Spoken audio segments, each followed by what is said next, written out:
Welcome to the UFL. I don't know what you dudes thought. One of the best leagues in New York. So let me know if you love the sports. Stephen J. Dawn and Ghost are your hosts of Real Tough Talk. Welcome to the UFL. I don't know what you dudes thought. One of the best leagues in New York.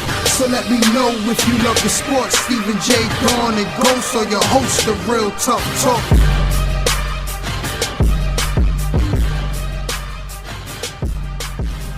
What's going on, people? What is going on?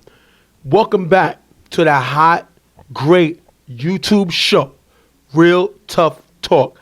I'm Stephen J. with my partner Ghost, the best host, and we're here to show you another week of UFL football.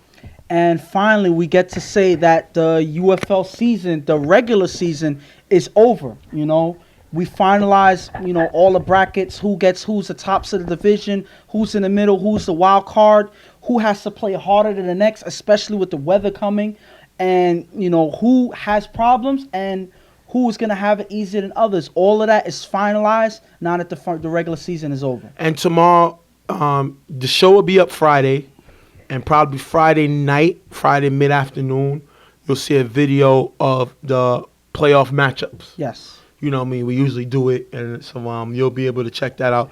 But the best host, like, where did that come from all of a sudden? For the last few weeks, you've been sticking your chest out and taking more shots at me. I'm going to say this. What I'm going to say this. About? Going through the season, all the work that I normally have to do kind of takes its toll by the time we're ready to come and record. So I'm pretty much exhausted. So I don't have the energy to take over the show the way I should. And you kind of, is left to do whatever you want. So right now I'm energized. I'm ready to stay in there. And I'm not letting you sit here and think that you're the only person here, because obviously you're not. And that's why so many more people prefer me to you, Anybody's gonna like somebody that sits there and boosts their ego, make them feel good about themselves. I'm not here for that. I'm here to tell the truth. I'm here to give my opinion, and I'm here to do what I do. So if people like you more than me, then sticks and stones, because it doesn't matter. I'm always speak facts. I have numbers to back up what I'm saying. I got film to back up what I'm saying. So it is what it is, man. And that's the bottom line. Just understand that we use the same film. We use the same stats. Right. So at the end of the day, obviously we have our own analytic approach to, our criticisms, our opinions, and things like that. So a lot of times they are going to be different. They're going to differ. And our approach on it is going to differ. Like, I'm not going to say that I'm everybody's friend. Some may say that I am. But every now and then when I can't necessarily big up anybody when they're playing horrible, I'm going to be honest and say, listen, this person is playing horrible, or this team is not playing great. And I list why. I'm sure you do the same. But I'm not always animated about it. I just speak straight and true. You're more of a character where people have a reason to hate you because of the way you come off. And I think that's the difference between us. Shout out to Members Mark. Look at that. Purified water. If you want to be purified, then you got to have Members Mark. This is some damn good water. And this is what guys got to understand. And I love the fact that we got a lot of guys supporting the cause. And I'm going to get a shirt that's going to say, I am Members Mark. You know what I mean? Because the water is great, man. It purifies you and it gets you to speak honestly. Okay. And say what you see in the name of Tough Talk. Just to let you know, my brothers. Listen, as long as we don't get fined or sued, I'm all for whatever you plan. But I think that this may go sideways, knowing that you're using a brand name without their consent. So, again, there's copyrights and all of that for a reason. And I want to stay away from all that stuff. So I think you're on your own with that. Yeah, but then when they start sending us free bottles of water, you're going to want to drink it. Well, let's have them send it first. Listen, Members Mark, I love your water. When you send it, don't worry about it. I will not allow Ghost to have one bottle of the Members Mark water. If I pay for it, they can't stop me, so it don't matter. Just to throw that out there. Now, we're going to jump into the games. You have Rep City versus Street Fam. Now, Rep City, number 1 seed, in the East Division 1. Yeah. Locked up the best record in the East in general. Yes. And this game practically means nothing to them. It's a good boost for the playoffs, Yeah. but, you know, it mathematically don't mean nothing. You also have Charlie has to make a critical decision. You have him possibly have opportunity to win Coach of the Year. Yeah. He has Vic, who has an opportunity to take a lead on Lou and Chuck, who he's battling for the MVP award. Yeah. If he has a good game. But you also, Rep City's taking a chance of somebody getting hurt, you know, possibly. So the question to you is it worth playing your starters this game? Obviously, my opinion has no effect on what the coach's decision is. We know that, but what do you think? What I believe is, you know, this comment is thrown around by a lot of guys on different teams. You know, yes, it's nice to win those awards, but we're worried about the championship. Right. We're worried about the chips. So I'm not going to risk having anybody get hurt in a regular season game that doesn't necessarily mean anything for us, just based on stats and, you know, stature or anything like that. I'm just going to, you know, I would conserve my guys, have them rest, you know, my main guys, and get them ready for the playoffs because, again, once any guys get hurt, most likely they're going to be out for the whole playoffs, and you can't afford to lose anybody at this point. Well, if I'm Charlie, I want to keep my guys crisp. I want them to play.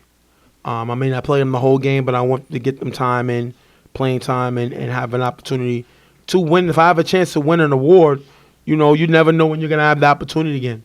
So I'm going to go for it. If I have a guy who's opportunity to win the MVP award, then I'm going to go for him. I'm going to give these guys a chance to do what they do. So we just feel different on that. Now, on the other side, Street Fam, if they can win this game, they'll stay out of a possible wild card game. Yeah. But if they lose this game, they're definitely a wild card team. And they're playing this very important game without their leader on defense, Trey. That's going to hurt this team not having Trey very dramatically because he's the heart and soul. And Shy's the playmaker on that defense, but Trey's the guy that puts everybody in position to make plays. The thing about Street Fam is all season they've been battered, they've been beaten up. A lot of guys playing with injuries. Some guys are in and out every other game. So this team has been beat up all season. And it seems like that's one of the reasons why they haven't been playing at the higher scale that I normally would see them play on. You know, and it's, again, injuries way down on you, especially later in the season. So missing him is going to be a big blow to the defense. And, you know, a team that already has problems, they need all the help they can get. Hopefully what they have on the field in this game will be enough for them. Well, we're going to jump right into the game right now. Rep City getting the ball first. Izzy with two short passes to Rel in the middle for a decent gain. At third down at the 15-yard line, Izzy finds Mach wide open in the back of the end zone for the touchdown. Elvis lets him get behind him, 6-0, Rep City. They do not slow down for anybody. They start off right away, driving down the field, and Izzy finds Mach in the back of the end zone. Mach has been playing big for this team as well. A lot of names on this team. Everybody's been finding a way to contribute in a big way for this team. No one person was more important than the other, in my opinion. Some may be, you know, show more than the others. You may notice them more, but that doesn't mean that they're not any less important or more important than anybody else. Mach is one of those guys this season. After getting the first down, Spaz throws the prodigy in the gap for a decent gain. Third down, Spaz with a screen to Shaw, who runs for a nice gain to the 10-yard line. Last down, Spaz throws short to Chris, who stopped short of the end zone, turnover and downs, giving it back to Rep City. And this issue, I mean, one, I love the fact that Spaz has cut down his interceptions from last year. But they got to find a way to score. This is the number one seed possible team you'll play. If you don't win this game, you might have to play them again in the playoffs. You got to show what you can do, and they kind of come up short on this drive.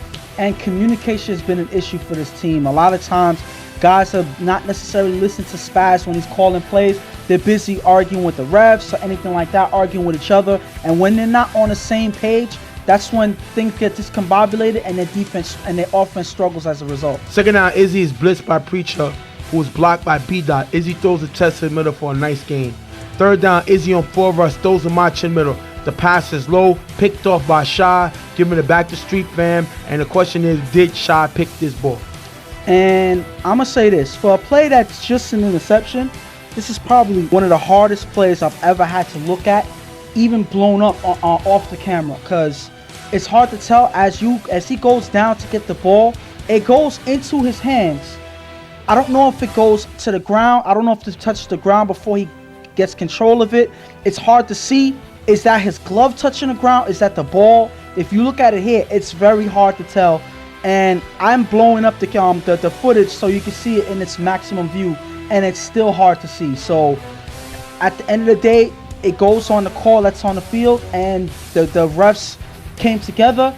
They, came to a conclusion that it was a catch, it was an interception, and that play stands on the field. First of all, this is one of the hardest plays I've ever seen on the field. Yes. You know what I mean? And I think even with the camera, so just like NFL, it goes to the original call. It's going to be calls that is nearly impossible to see even with the camera angle.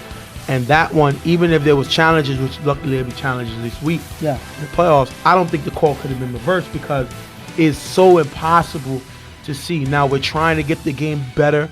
We're trying to use the camera in order to help us get the right call. But it's not perfect. It's certain things it's not going to be perfect. I thought it was an interception. Now that I look at it, I'm not sure. Yeah. I don't know. I mean, you see his hand get under the ball. Did the tip of the ball hit the ground? It's hard to tell because his hand was definitely under it. And then his body turned. Yeah. So that's one of the hardest calls I've ever seen. So at the end of the day, it's going to stand as an interception. Now, with the thing about it now, let's get to the player.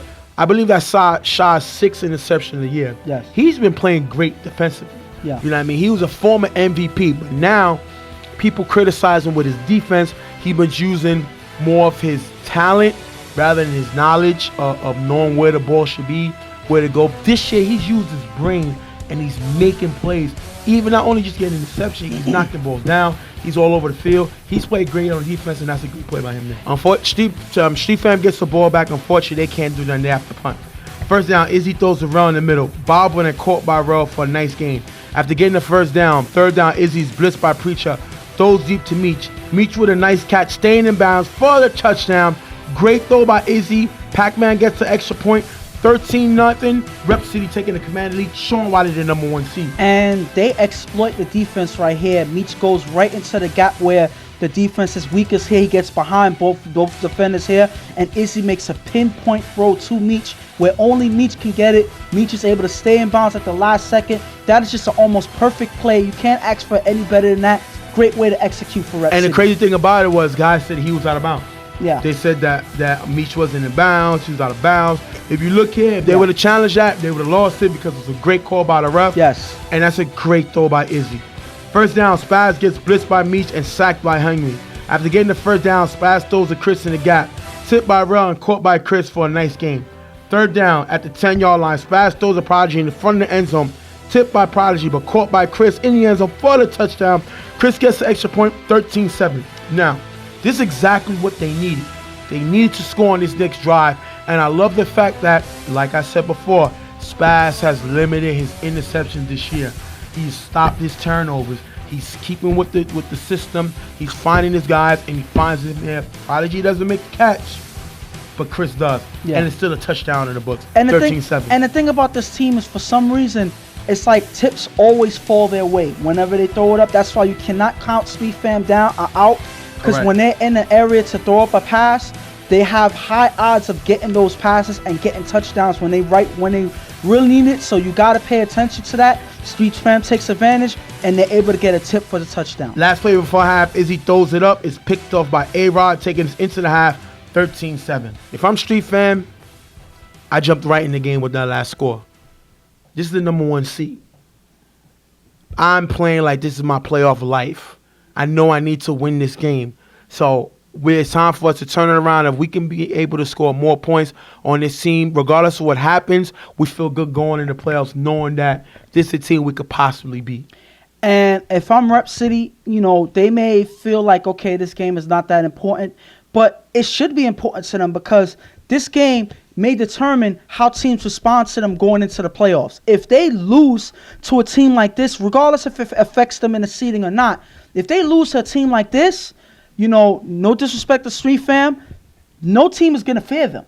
They're not going to get into the playoffs with any teams being cautious or anything about them, because if they're able to lose to a team that is a potential wild card, then why should we take them seriously? If they can beat them, then we can beat them too, and that's going to be the mentality going into the playoffs. Rep City has to avoid that by beating this team the way they should. And I don't want y'all to think that Ghost is being disrespectful to Street Fam. No, not at all. When he's saying if Vic can lose to this type of team, right now they're 4-4 coming into this game. They're banged up. You know what I mean? They don't have one of their best players, Trey, on the field. Yeah. You know what I mean? So definitely, if when you say, well, if we can beat them, you know what I mean? If they can fight them, we can beat them. Yeah, absolutely. This team has also lost their last 3 games in a row. So you're struggling against a team that's a potential wild card. They're banged up, and they lost their last 3 games in a row. This is a big game for Rep City because, like you said, if guys feel that Street Fam going through the issues they went through is able to beat them, then why can't I beat them? So I understand what you're saying. Second half, first down, Spaz gets blitzed and sacked by Steve-O.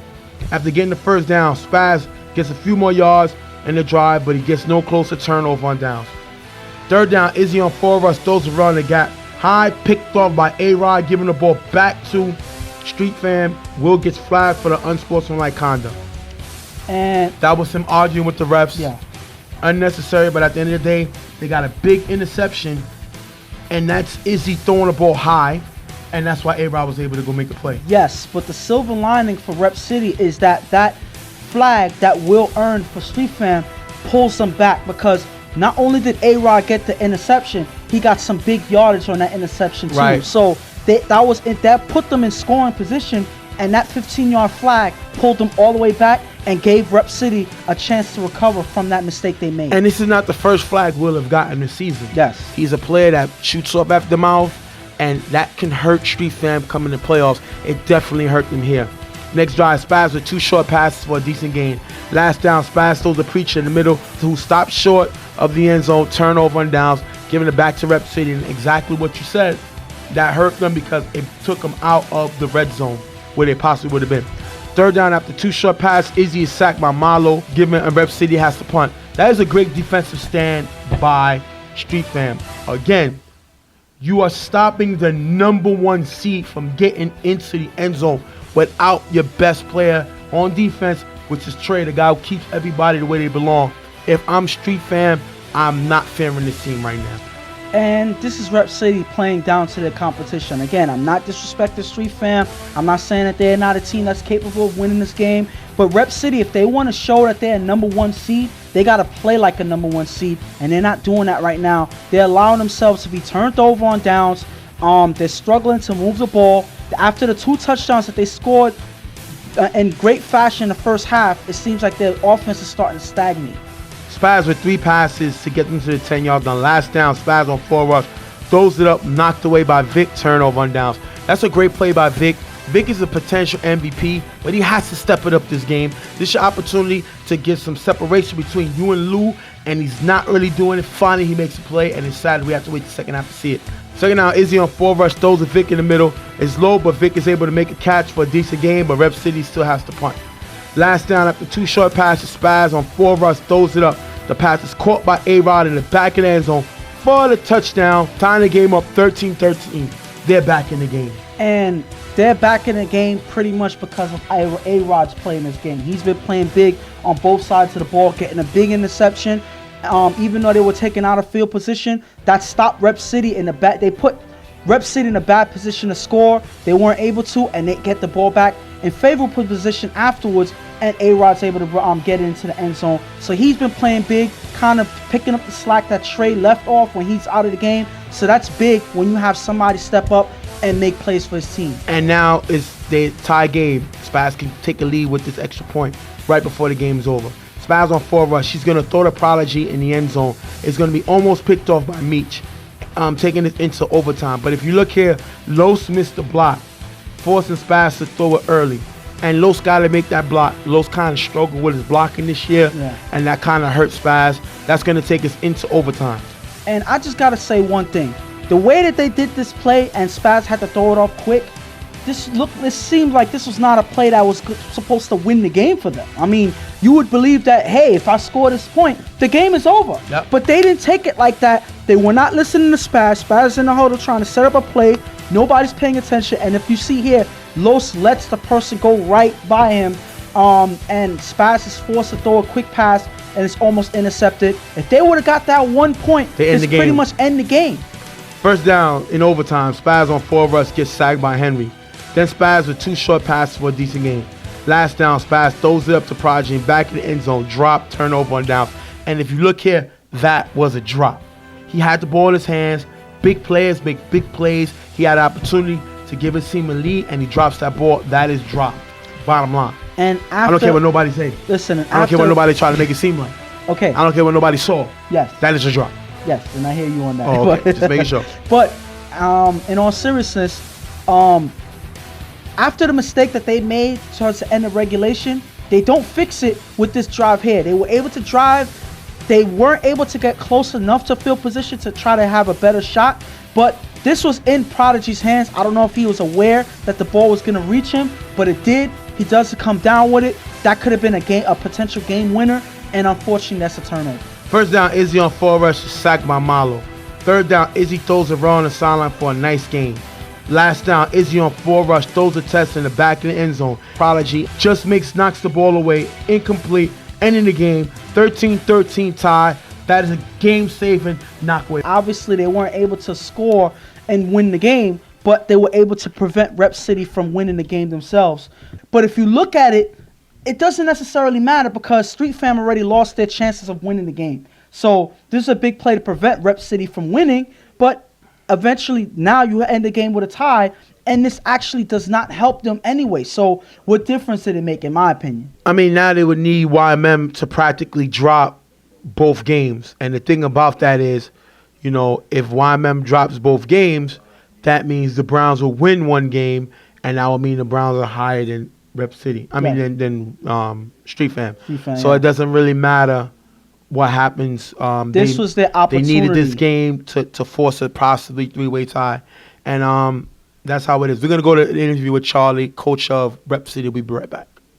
What's going on, people? Stephen J. here with my man, Charlie, coach of Rep City. First of all, congratulations by being selected to coach the Eastern Conference. What does that say personally about the job you did this year? Well, my team, thanks to my team, you know, they made me look good. They picking me up, they riding with me, they trusting me, and we playing together. You know what I'm saying? Y'all didn't really come out this game the way we usually seen y'all come out. Y'all usually come out focused, ready to go. This game looked like y'all started out slow. Y'all wasn't really the fiery thing. Did you think your team kind of scaled down because this game really had no meaning in the standings for y'all? Nah, I think my team is always taking every game serious. Just today, I guess probably too early for us, I guess. You know, I can't lie. You know, and the team that we played today, they wanted it, you know, they hungry. And that's what happens when you play when you're hungry. They end up tying up the game, you know. You got 3 guys coming from your side, Rep City, that's going to the All-Star game. Rel, Meech, and Vic. What does that say about, what do you think about those guys? And you obviously get the choice of the rotation of the guys in the All-Star game. Would they see a little more playing time than other guys? Well, depending on who I got, I want to see who I'm working with, and I'm definitely going to put everybody out there. As long as they could listen to me and play together, I guarantee Eastside, we're taking it. This has been the best year Rep City had in this league. You know what I mean? What's been the change this year rather than years past? My guys finally having faith in me and listening to me. That's pretty much it, you know? And them putting in the work together, us together, that's the way to do it. You know what I mean? You might have to play the same team you just played that you just had an overtime tie with, Street Fam in the playoffs. But you also may have Riot, another team that beat you this season. You know what I mean? Are you worried about who you matching up with come the playoffs? It don't matter who we play. We coming to play, man. This is what repping is about. You know, we coming to rep and we coming to set a good example, and hopefully we do it together. Last question. You up there for a Coach of the Year award. What would that mean to win that to finish the season? Obviously, you want to go to the chip, but what would that mean personally if you can win Coach of the Year? It's a blessing, man. I've been wanting this for a couple of years already, and hopefully my guys, and I know they will help me get this, so I'm working on it. You know what I mean? All right, we're going to thank Charlie for being here with us. Rep City wins the tie. They tied, but they win there. They win their division and the number 1 seed, so they got to get to play a wild card team. So we're gonna see y'all in the site, guys. Much love. I mean, I hear what he's saying. I mean, listen, at the end of the day, I think Charlie has some problems. I didn't like the way Izzy played today. I think he's more capable than this. I really don't like the way they seem like they just didn't seem like they were up for the challenge for this game versus Street Fam. And Street Fam had some opportunities they couldn't capitalize. They didn't block, which would have got them an extra point. Prodigy, a potential all-star player, drops that touchdown. So they made several mistakes, and I'm not really satisfied with the way neither team played. And Vic, the potential MVP of the league, didn't play good this game. He didn't give his team anything, and then you got to ask yourself, how valuable is he to his team if on big games he's not really stepping up? I expected to see a little more. A lot of it is he not putting them into the game as far as in position? And some people say that Izzy's problem is he overthinks things. Mm-hmm. He wants things to be so perfect and exact that he tends to make mistakes, and it's hard for them to follow him 110% because everything with him has to be perfection, and he thinks at times it's not. And I'm going to say this about both teams. About Rep City, you saw 2 different teams. You saw a first half where they played good. They were able to score quickly on 2 drives. You know, Izzy threw great on the first half. He was accurate. You know, they were moving the ball. They were playing defense. And then they couldn't score in the second half. Yeah, second half, it was a different team. They showed some of the worst that they played, some of the worst of Rep City this season, where they couldn't score. They weren't necessarily locking up. They were making mistakes on defense, giving opportunity for the other team to get back in the game, and Izzy was throwing interceptions. So all of these things are unacceptable in the playoffs, and it's going to make you go home early. One thing I don't like is, okay, Vickers wasn't playing MVP ball, but my opinion, why are you moving him from the ball giver position anyway? You know, They was trying to help him win an award. Listen, and I think they hurt themselves doing I think that they hurt him because, again, okay, he could spread out, you know, on as a linebacker or as a back or whatever, but he made his name as a ball giver, and he played well. He had 7 sacks in the season. You know, if I believe. He had 7. Yes, he had 7 sacks. So that's one of the tops in the league. Why take him from that when he was doing so well? You know, why put someone else there and put him to drop back in the defense? I don't think that he's ready for the drop back coverage. Well, that's not what he do. Yes, so he made some good plays, but I don't think that that's where he's at his prime. I think that he should have stayed in the ball giver position. Now, to shift to Street Fam. A lot of opportunities they let go, they let slip right out of their fingers. One thing is, yes, injuries are hurting them hurt them this season, but mistakes in play and miscommunication hurt them that much more. If they're not communicating in the huddle and not listening to Spaz, their offense is not going to get anywhere, and that is proof in this game. They were able to get 2 touchdowns here, one by a big tap, you know, which is pretty much, I would say, luck was on their side. Right. But that wasn't efficient offense, and that's not going to always work for you at the end of the day. You got to listen to Spaz. You got to give him the opportunity to make some plays. Y'all got to communicate, and y'all can't take yourselves out of the game worrying about something outside like the refs or anything like that. You know, keep your priorities straight in the game. Do not lose your head. Otherwise, you're going to go home early. You finished ranting? Listen, everything I said, you can't necessarily say I'm wrong for saying. This game hurt Rep City more than it hurt Street Fam. People watch this game, and they're not scared of Rep City. I had one team say, hey, maybe it'd be easier role for me to face Rep City rather than face YMM or Rice Squad or whatever. So I take that personal. Yes. For people to say that. So Charlie got to get these guys together because the regular season record don't mean nothing right now. At all. You have a lot of problems. You know, Izzy wasn't able to score in the second half. That got to be a concern. You know, your defense gave up some questionable plays and, you know, have one player do this, one player does that. Game is different. If Spaz gets a block, he may get the extra point. If Prodigy jumps up and catches his ball, which is right in his hand, they score. So I think this team has a lot of problems coming into the playoff run. That being said, we're going to wrap this game up. 13-13 tie between Rep City and Street Fam. We'll be right back. Real Tough Talk.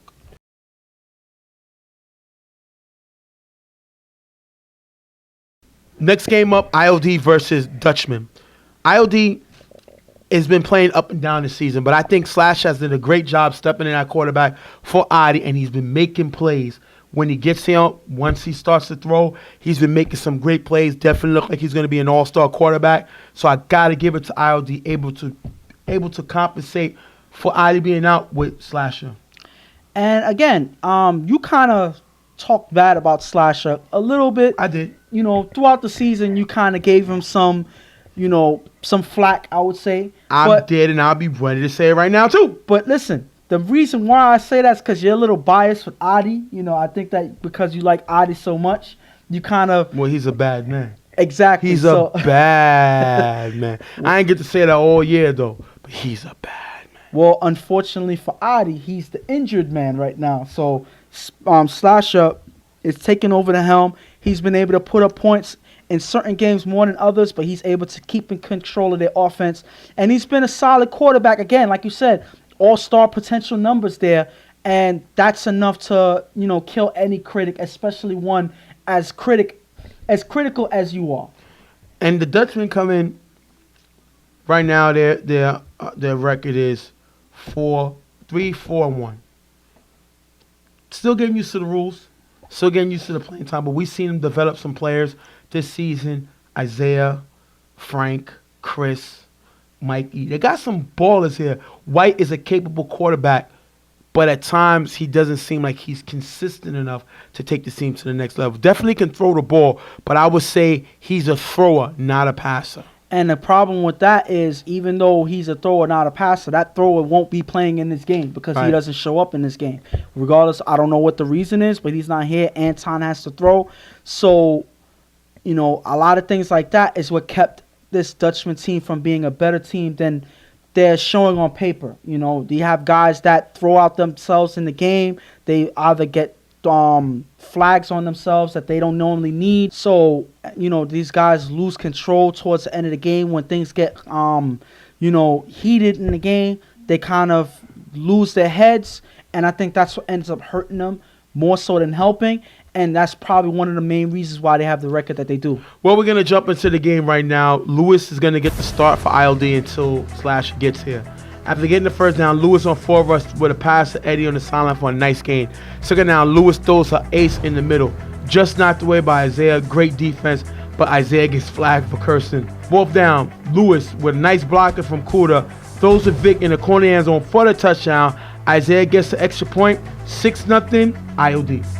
Even though Splash is not able to score, not able to be here on time in this game, Lewis is able to take the helm at quarterback in the beginning of the game, and they're able to put up points. One thing I got to put emphasis on is Kuda's blocking. We haven't talked a lot about it because it's not something that, we've seen in almost every play. But Kuda, whenever he's out to block, he's able to protect the quarterback and keep him safe. Kuda's a big-time blocker for this team, and he's one person that you need to watch out for if you're rushing in. Second down, Anton throws to Frank on the sideline. Frank with a nice catch over Vic for a decent game, picking up the first down.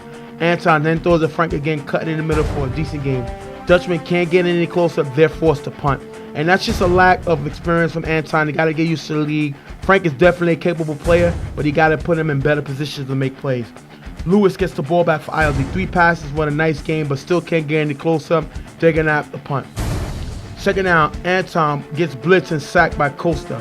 Third down, Anton throws to Chris in the middle for a nice game. Last down, he throws to Isaiah on the sideline, incomplete, turnover on downs. Twice the Dutchman had the ball, twice they're not able to do nothing, and they're struggling right now. And it didn't look like Anton was comfortable in the pocket. Obviously, they were putting pressure on him, and he's not their quarterback. So obviously, he's not in position to make plays in this type of situation. He's getting pressured. Everything is being put on him when he's not prepared, and that it seems like that is one of the reasons why they turn over the ball. Third down, Slasher with blocker from Kuda throws to Eddie to back in the end zone for the touchdown. PJ gets the extra point. 13-0 ILD. Slasher finally makes it. And one thing I'm gonna say is Eddie hasn't played the way he played last year, making the All-Star team. But definitely, you got to figure that's because his quarterback is not here. Yeah. But he's still showing he's capable of doing something and makes a nice catch here for the touchdown. Slasher just makes it back in this game, and he's able to connect right away to his receiver, Eddie. Even though, again, this has not been Slasher's main receiver, Eddie's still been contributing somewhat, putting points up and driving down the field. But you can see the difference in Slasher's play. Comes right out the bat, driving down the field as quickly as possible for the quick touchdown there. Anton with 3 passes for a nice game. Last down before half, Anton 4 rushes, sacked by Kuda, taking it into the half, 13-0. If I'm Dutchman, listen, we don't got our quarterback here, but I still think we can score on this team. Anton just got to get more comfortable. He has to take what this defense is giving him, get Frank, Chris more involved, get Isaiah more involved. We have to make plays, and Mikey has to get pressure in. We haven't seen Mikey play today the way he's played all season, and we got to make those changes if we Dutchman. And if I'm IOD, if I'm going to flip it for IOD, I'm glad that Lewis was able to hold down the fort until Slasher gets here, put up points. Slasher's here now, and looks like we're ready to take over this game and to go off with the races with the offense and pretty much take the game away from the Dutchman. Anton gets the ball back with 3 passes for a nice game, picking up the first down. Last out the 10-yard line, Anton throws to Billy in the back of the end zone, knocked away by Eddie, turnover on downs. First down, Slasher throws a Coaster on the sideline, who cuts in the middle for a huge runs for a huge gain. Dutchman gets flagged for kicking the ball. Coaster gets flagged for cursing. They're going to offset, but that's a great play by Coaster with the play down the sideline. And Coaster's another name that you've been hearing a lot of. One person that's been playing big-time offense. You kind of criticism early in the season as a person that's not known for offense, but he's shown different this season, being one of Slasher's main guys driving down the field, and this is proof of that with this big play here. Second down, Slash on 4 rush, throws to Vic in the end zone, picked off by Matt, giving the ball back to Dutchman. And Dutchman got several players that can make plays. Like I said, you got Isaiah, you have Frank, you have Chris, and now you see Matt getting involved and making a great play, picking off Slasher. Great play by Matt, getting the ball back for his guys. And again, all these guys are playmakers in their own right. Some are more role players and stars. But at the end of the day, you do not give any opportunity for these guys to make a play, because that's exactly what's going to happen. One thing I can say about Dutchman's defense, they're here to play regardless of what team they face. And this is a big play that they make here. Last down, after 2 short passes, Anton throws to Isaiah on the sideline, picked off by Vic, giving the ball back to IOD. Vic making his presence felt. He had a great day today. Definitely nice interception. First down with blocking from Kuda. Slasher runs for a decent gain. Second down, Slasher throws to Lewis, who runs for a decent gain. Last down, Slasher's blitz and sacked by Isaiah. Isaiah powers through Kuda to get the sack. IOD after punt. Isaiah is one of the strongest pass rushers in this game, and he's one of the hardest to block. And he shows the impact here. When we talked about Kuda blocking Mikey, Isaiah is a different type of animal, and he's able to get Slasher. Could we say that he was one of the more unblockable guys this season? Yeah. Because regardless of who is put in front of him, this guy finds ways to still make pressure or sometimes even get through them. So one thing I could say is Isaiah has been one of their biggest playmakers, especially pressuring the quarterback, and he shows no different in this play here. After 2 short passes, Dutchman can't get any further. They're going to have to punt. IOD gets the ball back. They punt. Remember, 13-0. Second down, Anton throws the baby in the middle for a decent game. But if you look here, Moses is wide open in the gap. Moses comes late, but they got to find a way to get him in the game. Third down, Anton throws a Millie on the sideline for a few more yards. If you look here, Moses again, wide open in the gap again.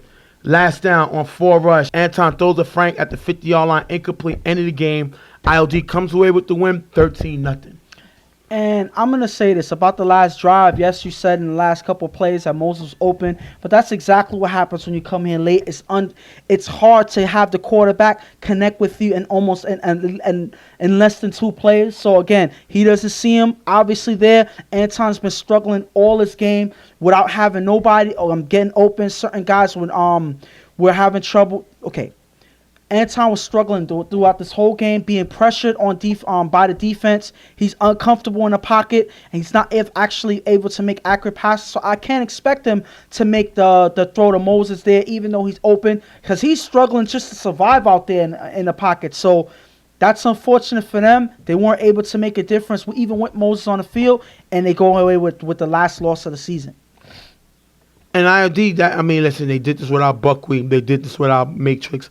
So they got guys that hasn't been here this game that they'll be there and come the playoffs. So ILD is right where they need to be. They don't look like the same team as ILD in the past.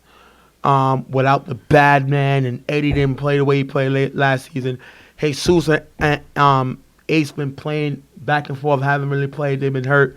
Tony hasn't really been here. Yeah. So this team is not the same. But come playoff time, all the troops will be ready for war. Their guys have been here, but they just haven't been there together. Once that whistle start and the playoffs is here, starting this week, when they got never scared, trust that all their guys will be here ready to go. And one thing I could say about ILD is whenever the playoffs come, that's when their light gets turned on. You know, obviously they play well throughout the regular season, but in the playoffs, all the way towards the Final Four, this team lives on the Final Four. That's one thing I can say. The last 3 to 4 years, ILD has made it to the Final Four. It's unfortunate that they haven't found a way to get past the Final Four to get into the championship. But I think that regardless of who's here and who's not, they're gonna make it there to they're striving to make it to the Final Four again. And Never Scared is gonna be one obstacle that they have to get through. I think that they'll be ready for it. All right.